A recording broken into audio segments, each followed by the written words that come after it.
Après une flânerie dans son quartier, Tom revient à la maison. 22 rue Romarin. Au fur et à mesure qu'il s'approche machinalement de chez lui, il ne retrouve pas ses repères habituels. Le marchand de vélo n'est plus là, du tout. À la place de la modeste boutique, une entrée d'immeuble inconnu. Tom s'arrête, interloqué, croit s'être trompé de chemin. Quelques pas en arrière, un rapide coup d'œil médusé alentour, rien n'est à sa place. Il avance jusqu'à trouver un panneau d'indication de rue. C'est bien la rue Romarin. Haletant, il se précipite au 22. Au 22, il se dévisse les yeux pour être certain d'y être. Il y a un restaurant inconnu et au-dessus un immeuble. Il se précipite dans la cage d'escalier et monte les étages à toute berzingue, jusqu'au 3e. Il n'y a pas de 4e étage. Tom se tient à la rambarde. Des sons essaient de jaillir de sa gorge. En vain, l'espace se met à tournoyer alentour. Il s'effondre. Tom grimace. Une main moite lui tapote la joue. Il émerge, découvre un visage parfaitement inconnu. Vous êtes qui ? Tom écarquille ses yeux, observe l'homme qui lui tient la main. Une chevelure blanche, soyeuse, un front bombé intelligent, des yeux sages le toisent. Sa respiration s'apaise. Il ne sait pas où il est, pas avec qui il est, mais il ne sent pas de mauvaises ondes. Tom observe le vénérable, promène son regard, rien de familier. Juste, on dirait une grotte. Des boules de lumière font effet éclairage après un orage d'été. Un clapotis minéral bruit subtilement dans l'atmosphère, une odeur d'encens et de bois de cade embaume l'air. Tom ne sait pas pourquoi, mais il se sent heureux. Toutes ses références habituelles ont disparu. Il se sent comme un nouveau-né. « Je m'appelle Orson, dit l'homme. Je vis en parallèle à votre monde. Je partage le même temps, mais pas le même espace que les terriens. »« Ah, vous êtes extraterrestre ?»« Non, juste habitant parallèle. »« Comment c'est possible ?» Le fait de ne pas en être conscient n'interdit pas son existence, rétorque l'ancien. Tom, en dépit de son jeune âge, ne peut qu'approuver. Orson s'approche de son protégé. « Viens, on va faire une virée. » Le soir décline doucement. Une vallée inondée de lumière s'étend à l'horizon. Le paysage qui s'offre à Tom est vertigineusement enchanteur. La brise odorante lui procure une joie indicible. Des vallons aux pentes douces alternent avec des coteaux verdoyants.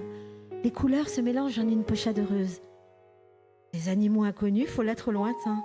L'un des groupes de bêtes plus proches est composé de bœufs à tête de cheval. Tom est au 100 coups. Une espèce d'insecte à longue aile diaphane, croisement entre un macaon et un coléoptère, lui frôle le visage en produisant un son d'hydravion, cerf-volant miniature sans fil. Orson savoure l'émerveillement contenu dans ce petit homme. Ils cheminent côte à côte, comme de bons amis.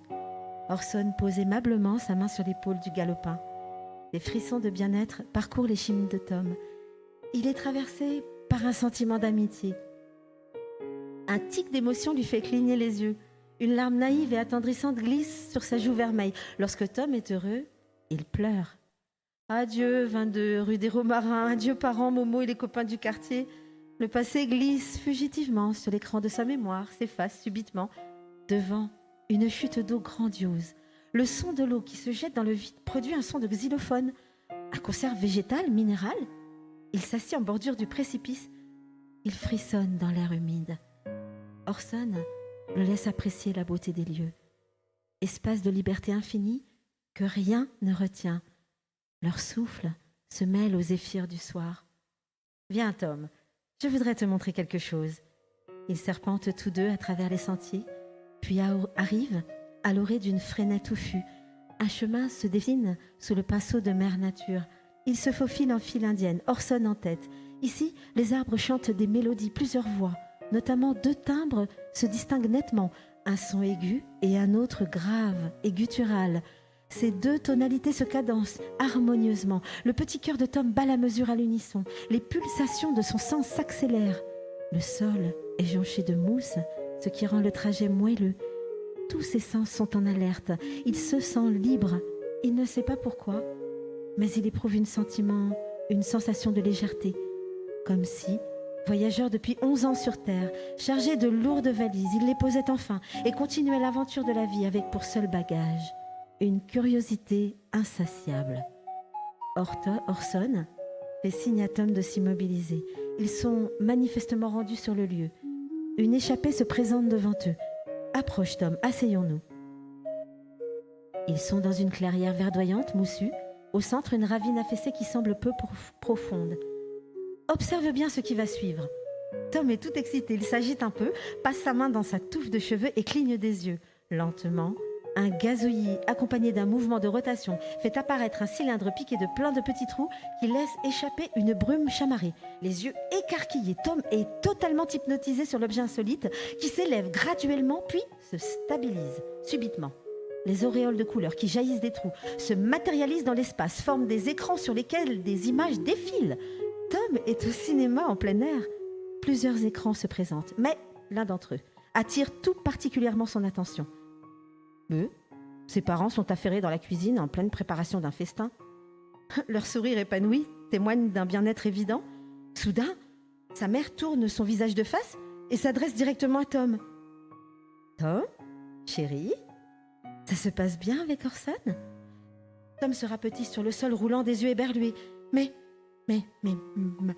Maman, tu me vois ?» « Oui. » Son père vient tendrement se joindre à elle et salue Tom d'un clin d'œil complice. « Mais expliquez-moi, je ne comprends rien. »« Orson !»« Oui, Tom, pas d'inquiétude, tout va bien. » Il s'approche, passe le bras sur ses épaules, rassurant. « Nous venons du monde d'Orson, il est ton oncle, et nous voulions que tu prennes contact avec tes racines, lui révèle sa maman. Tu ne te sens pas bien ? Tu veux rentrer à la maison ?» interroge ses parents.